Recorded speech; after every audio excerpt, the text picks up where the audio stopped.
think though, if you have something in the back of your mind that wants to travel, you should do it. And that's what I had. But we like to take trips off of our main base, and that's what we're doing here in Malta.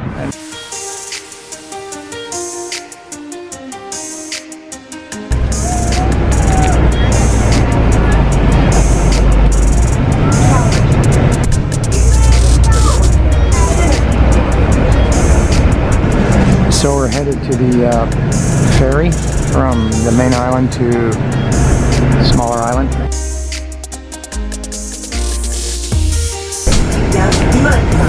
I think that's it.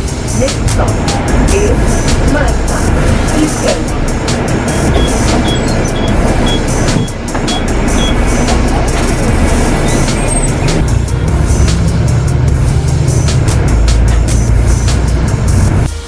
So Frank, what's better, retiring early as a nomad or retiring early as a permanent resident? What do you think's better? Well, different types of personalities. I mean, it depends on the person, you know, as far as like what do they enjoy in life. Some people want to get travel out of their system. They just have more of a wandering kind of spirit, wanderlust, let's say, and others like to enjoy things that are more ground-based, like, you know, some people like to be out in the country, they like to ride horses, they like to have gardens. They just really have opposite kinds of tastes. They're two different things, and so there isn't one that's better than the other. So I mean, for some people, nomad or constant travel would be just a big fuss and a bother. I mean, it's so inconvenient and uncomfortable and so fleeting, it seems, like temporary, like you're only here for such a, you know. And then other people would just be thrilled about it. It's exciting, it's fun. There isn't one better than the other. I think though, if you have something in the back of your mind that wants to travel, you should do it. And that's what I had. And I know that you like to travel, so. But I also like to have a home base type thing, home base, and then travel a little bit like we're doing now. Yeah, so we like both. We like the best of both worlds. So, but we like to take trips off of our main base, and that's what we're doing here in Malta. And it's really easy to do. Now, it's also easy to do in South America if you don't go too far, like if you don't feel like you have to go from, I don't know, Mexico to Argentina or something. That's pretty far. Even from Chile to Panama is pretty far. So, but if you're going to the next country, a lot of times, well, for example, from Panama to Costa Rica, or from Ecuador to Peru, or from Ecuador to Colombia. From Ecuador to Colombia. Well, I know that our flight was about 50 minutes total time from Italy to Malta. Yeah. So that was a really nice flight. I mean, it's like you're hopping on and you're up in the air for about 5 minutes and you start landing. Yeah. Going for the ferry. And we're getting ready to take off on the ferry.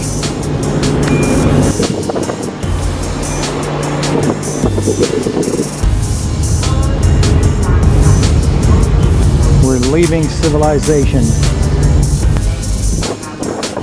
Only 6 persons, huh?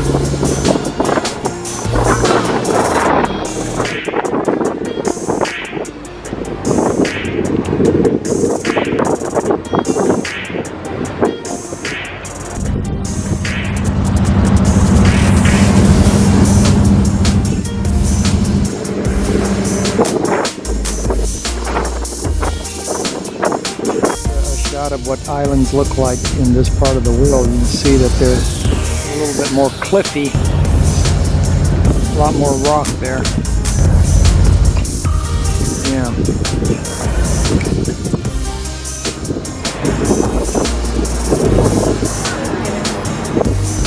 And we're here. Looks like we're here. Let's go down and beat the crowd.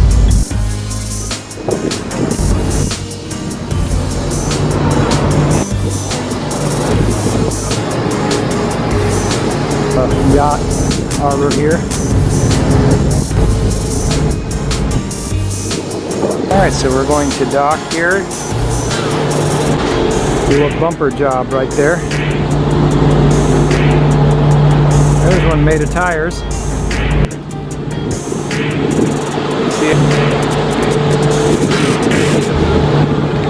Alright, so they got the tourist buses.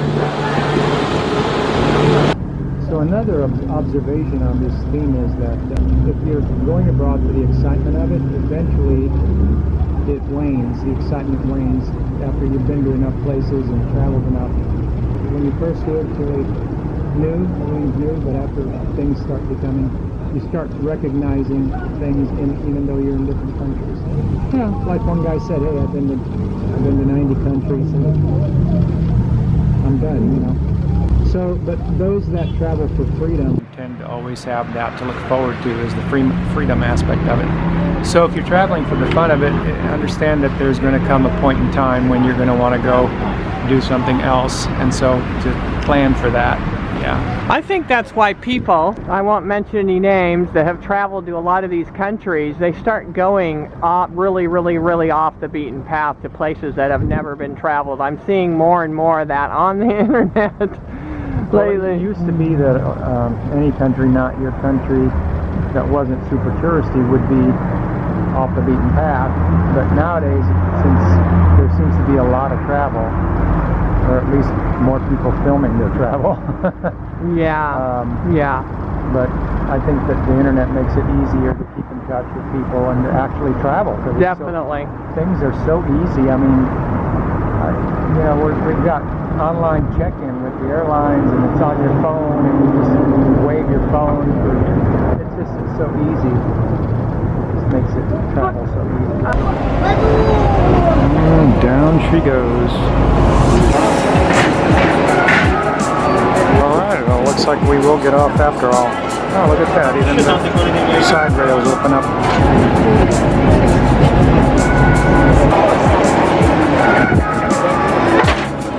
Okay.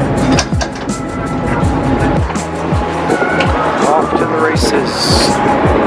Something curious I've seen here is that people tend to, they run. No, I don't know if it's just old timers trying to keep in shape or what, but people run here. There he goes, he's running. I kind of like old stuff. I spotted this old phone booth. It looks British, but I don't know. Nah, there's no dial tone.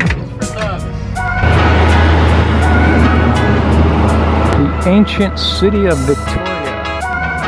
It looks ancient. This street should be called Vintage Alley. Look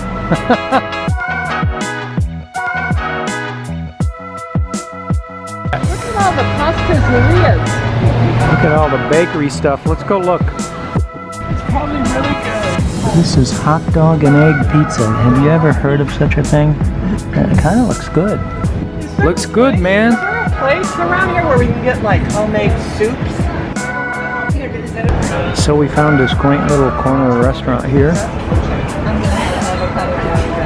Kind of homey kind of place. Room temperature? Would you like anything else? No, I think she had a question though. Oh yeah. Yeah. Where is the main tourist center here in Gozo, Victoria? Main tourist, it's in Top Square, which is near Cafe Jubilee, near the local council. I think that probably the younger generation are more inclined to be nomadic and be in more of a travel to country and country and not really stay in one spot, while the older folks like to have a base but still like to travel and see different cities. And Well, of course there's exceptions to every premise like that, and so there's lots of people that still want to do it that are in those categories. But these must be working phone booths. No? you just need to put money in them. Surprisingly a little smoggier than I expected it to be though. But I guess because you're right on the road right here. A little bit of a plaza here. Central Victoria, Gozo. See.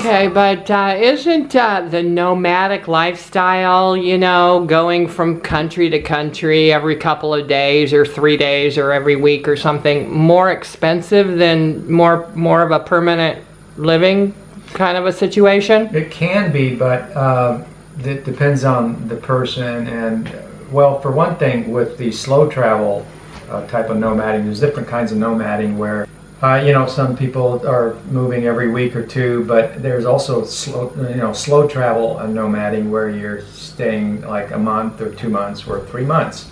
So there's definitely a difference. Now, you don't have as many choices if you're just nomading every week. I mean, there's always choices, right? But as far as if you're trying to do things on a budget, then you're not going to have as many choices with the fast travel. You're just going to end up having to lower your quality. If you're staying a little longer, like a month or 2 months, I mean, you don't want to just rely on just the hotel price or Airbnb price. For example, in our situation here, you know, we're looking at off season, and then I'm talking to several people at once, and I'm making offers, and I'm asking for better prices, and I'm reminding them it's off season, and I'm doing all these things.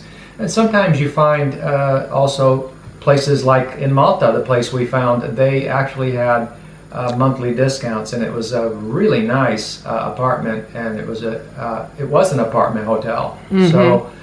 So yeah, it takes a little effort to do it, and if you're inexperienced at it or just starting out, the tendency is to just go out and just pay the prices, and boom, you end up looking at your receipts, and all of a sudden you're spending $50,000 a year to travel. Yeah. I mean, you know, there's people that are doing that, especially on their first year of fire, when they're all gung-ho about being off the treadmill.